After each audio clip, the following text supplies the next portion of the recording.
Zapitajmo se o budućnosti čovečanstva, o Božjem učešću u našim životima.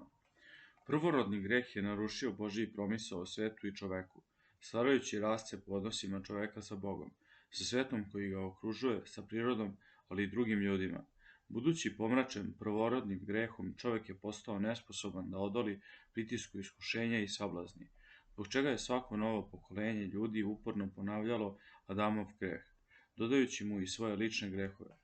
Bez obzira na to što je Bog čoveku dao slobodu da može birati između dobra i zla, on ipak ima tu silu i vlast da može vršiti određene intervencije u istoriji ljudskog roda, to jest da može ograničavati širenje zla.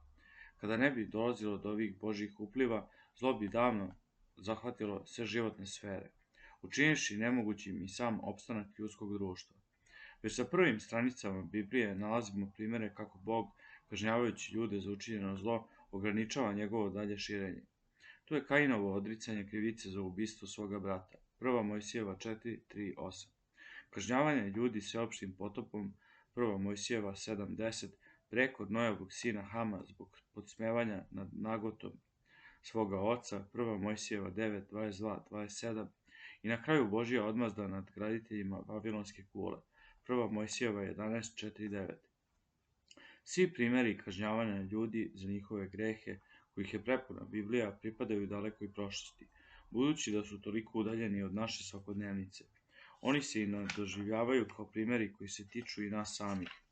Razlog je taj što dolazi do promene shvatanja kažnjavanja za greh, kada su u pitanju događaji za koje smo čuli ili smo im lično prisustvovali.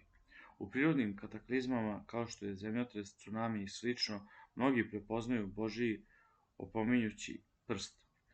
One se ne tiču samo onih koji su bili žrtve pomenutih nevolja, već i svih stanovnika planete, jer je danas celokupno čovečanstvo svedok svih događaja i tragedija svetskih razmera. Ako je Bog nekada kroz kažnjavanje ograničavao širenje greha, zbog čega smo ubeđeni da to i danas nije moguće? Jedno je sigurno, a to je da bi svet davno propao u grehu, da je Gospod prestao da opominje ljude, između ostalog i surovim kaznama. Svaki čovek koji svesno i ozbiljno shvata život može na svom ličnom primjeru prepoznati upliv Božije opomene. Mnogo toga što se događa u našim životima upravo je Božja kazna za određeni greh.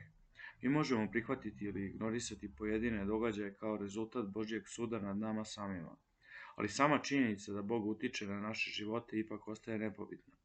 Ovo isto je moguće reći za život naše otadžbine Rusije ili bilo koje druge države i bilo kojeg naroda. Ovaj put nećemo govoriti o drugima, već ćemo reći nešto više o sebi samima. Celokupna naša istorija, uključujući današnje događaje, u sebi nosi pečat Božijeg prisustva i Božje kazne za naše grehe.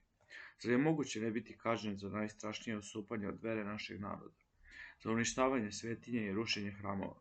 Mi verujemo da se naš narod iskupio za greh bezbožništva, i to mnogim krvavim žrtvama 20. veka, milionima ljudskih života. Prema tome, ne prepoznati u ovim strašnim događajima Božji prst itekako nije moguće.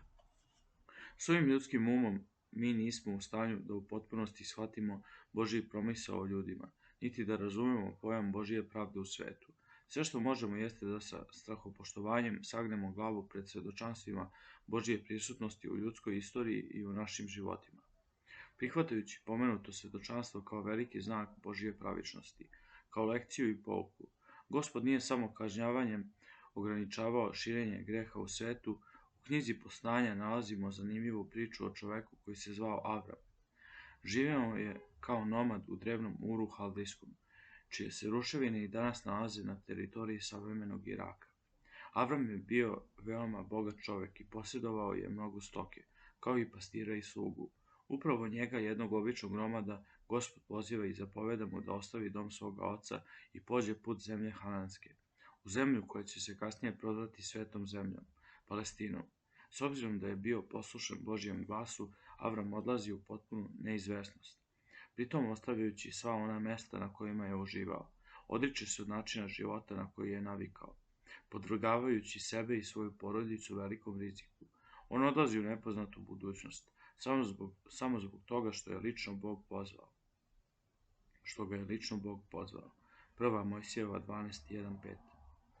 I kasnije Avramov život predstavlja primjer istinske poslušnosti Bogu i primjer vere i vernosti svom tvorcu. Kao odgovor na tu veru, Bog sklapa zavet sa Avramom.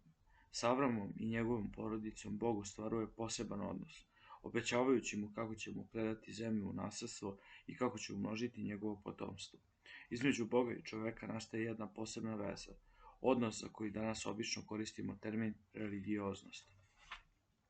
Ovo je ujedno i razlog zbog kojeg za Avrama kažemo da je otac svih verujućih ljudi, jer je upravo kroz njega otpočeta izgradnja posebnih odnosa čoveka sa Bogom, u čijoj osnovi se nalaze vera i vernost.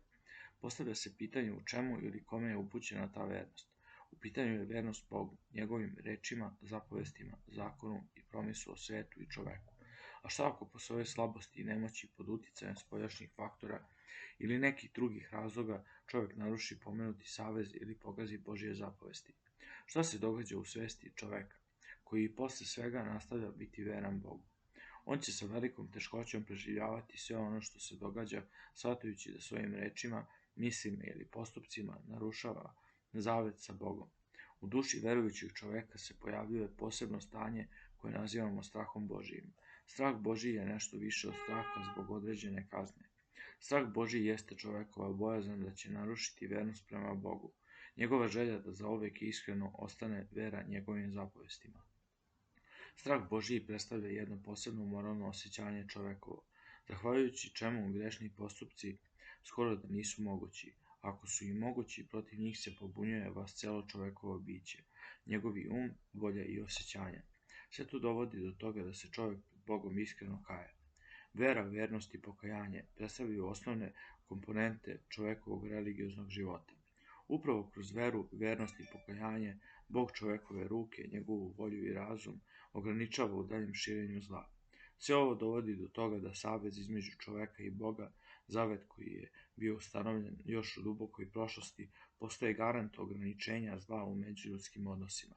To nam govori da postoji jedan važniji faktor koji određuje postojanje čoveka i ljudskog društva uopšte. U slučaju da vera i vernost Bogu budu izgubljeni, to bi dovelo do pomračenja svesti svih ljudi. Posledice bi bile vidljive u nemogućnosti ljudskog roda da silom svog razuma i svoje volje zaustave dalje širenje zla. Božja kazna kao svedočanstvo njegovog prisustva u ljudskoj istoriji, ali i religiozni ljudski napori da žive u savezu sa Bogom, predstavljaju uslove neophodne za očuvanje dobra i pravde među ljudima. Zaštite ljudskih života od nezaustavljivog širenja zla, istog onog zla čiji je poslednji i konačni cilj smrt i nepostojanje. Evo zbog čega su život i vernost Bogu jedno. Eto zbog čega se život u veri naziva putem života. Za razliku od drugog puta kojeg zovemo put smrti, Bog predlaže svim ljudima da odaberu život, kako bi i oni i njihovi potomci nastavili da žive. 5. Mojsijeva 30:19.